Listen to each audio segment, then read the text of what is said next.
Brace த Lord. நான் Sofia Robert. இன்றைக்கு ஒரு கவிதையை பார்க்க போகிறோம். கவிதையின் தலைப்பு பலவீனமாய் இருக்கும்போதே இயலாதவளாய் உணரும் அந்த நொடியிலேயே இரு கரம் நீட்டி அணைக்கும் பாசக்கரத்தின் பரிவான ஸ்பரிசம் ஆவியின் பெலனை அள்ளித்தூவ ஆரம்பிக்க காலை பனித்துளியின் மலரென குதூகலிக்கிறேன். அமானுஷ்யங்களையும் அடையாளம் கண்டு களமாடும் அந்த க்ஷணப்பொழுதில் ஆவியின் ஆயுதங்களின் அத்தியாவசியத்தை அறிகிறேன். எதிரான அரண்களை நிர்மூலமாக்க தேவ பலம் உள்ளவைகளின் தேடல் தேவைப்படுகிறது.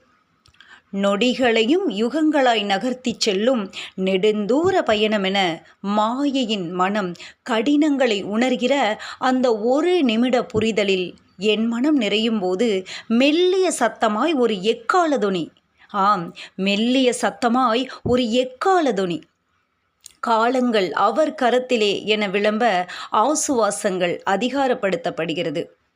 காற்றையும் கடலையும் மாத்திரமல்ல, நம் எண்ண அலைகளின் கட்டுக்கோப்புகளும் அவர் கரத்திலே அடக்கம். நிகழ்கால போராட்டத்தில் எதிர்கால இனிமைகளை மறைத்து வைத்தால் என்ன? விரும்பினது வரும்போது ஜீவ விருட்சமாய் நம்மை சந்தோஷிப்பிக்கத்தானே.